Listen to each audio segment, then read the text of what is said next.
Hello and welcome to Teleislas News with the most relevant and important information of the day.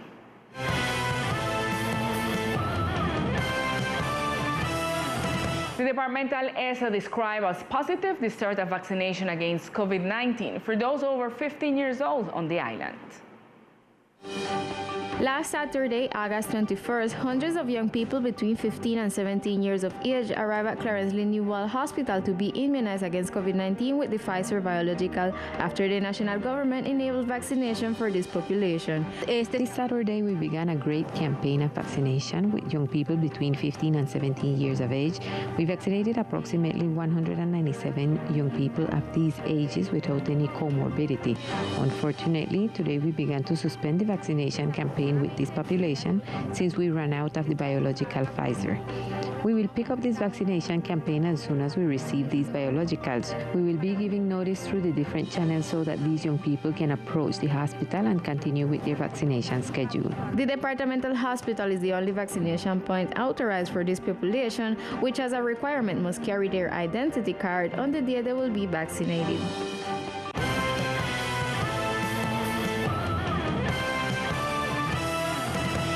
The commander of the police department offered today a press conference in which she spoke about criminal acts of recent days. The police commander spoke about the robbery presented in the sector of the neighborhood of Bight, in which delinquents robbed a motorcycle.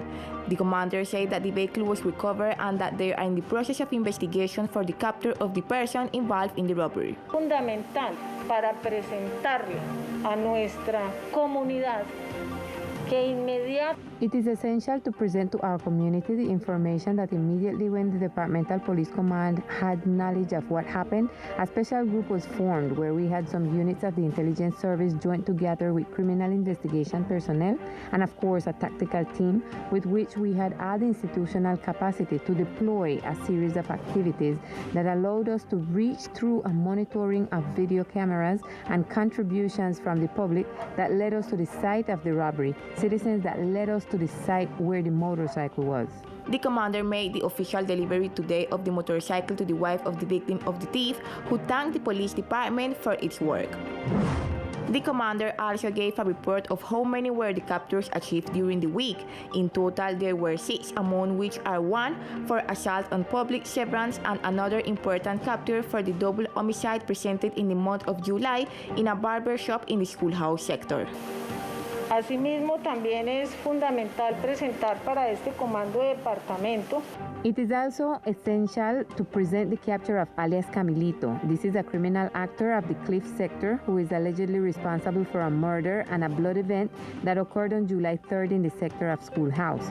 I think we all remember when on a weekend we heard of a tragic event where citizen security was directly affected. The commander of the police department stressed to the community the importance of continuing to make the relevant complaints in order to achieve the capture of people who commit criminal acts in the department. And this weekend, the government conducted a test compliance with biosecurity protocols for bars and nightclubs on the island for the reopening that began on Thursday, August 19. The evaluation was positive. The worrying thing is what happens after these establishments are closed. Government Secretary Kajan Howard describes as positive the behavior and compliance with the protocols established by the Secretariat of Health for bars and nightclubs during the weekend. According to Howard, the establishment respect the measures. Los establecimientos que abrieron sus puertas The establishments that opened their doors on August 19th of this year did so in compliance with the biosecurity measures and protocols, physical distancing, and the avoidance of crowds. We want to provide an ease of mind in terms of the process, which includes also a good behavior in these establishments. Despite the good behavior in these establishments, the behavior of the population after the bars and discos were closed at 2 a.m. worries the government. Algunos ciudadanos. Some citizens have gone to the south of the island, especially to the intersection of Tom Hooker Street and St. Louis Road, where there was an agglomeration in the early hours of Sunday morning. This goes against our biosecurity measures. The administration invites the community to comply with the protocols and avoid crowds in public spaces. And the peace of Spratt Bight beaches was interrupted by a physical dispute between several visitors to the island. Tourist providers were involved in this altercation. Last week, an altercation occurred on the beaches of Spratt Bight, where several men were involved in a physical fight that disturbed the tranquility of tourists and residents present in the area. In this regard, the Secretary of Tourism explained the facts. On Saturday, unfortunately, an incident occurred that disturbed the tranquility of the Spratt Bight beaches between tourist providers and some visitors to the island.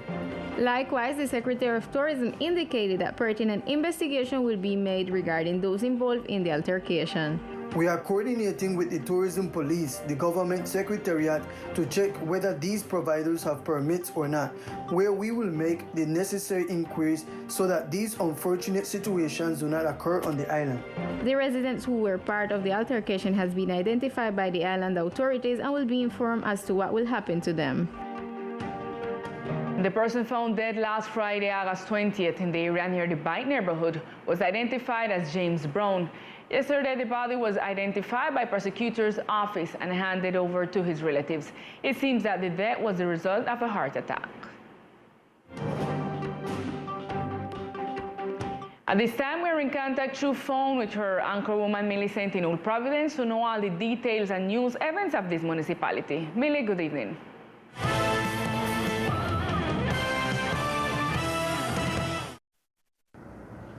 Hello, Lisa. Good evening to you and all our viewers. That's right, we're back directly from Old Providence.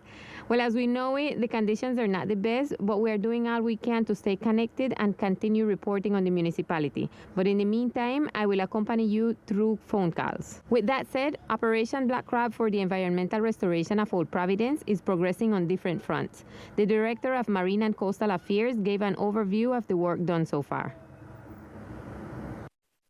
The Ministry of Environment, alongside several organizations, corporations, and institutions, are leading the restoration of the environment through the Black Crab operation.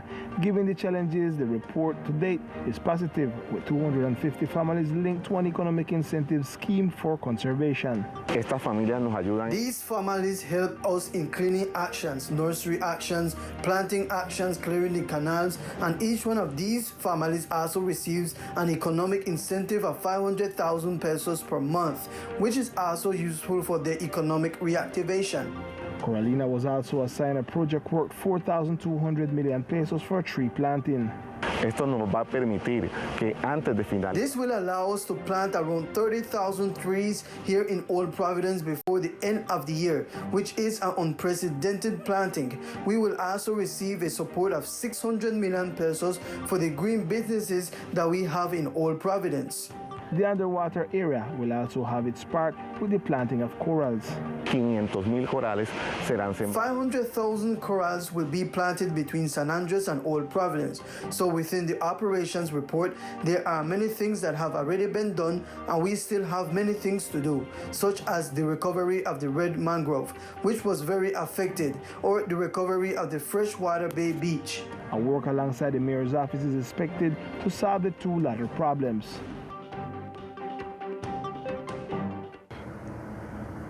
The project for the construction of the new dock in Old Providence that was awarded last year and worth more than 14,000 million pesos is at 41% progress. Through an agreement signed between the mayor's office, NVS, and the Civil Aeronautics, the construction of the dock in Old Providence is being carried out. The work has been going on for several months in spite of the difficulties that has arisen due to the reconstruction process. The current progress of the work is approximately 41%.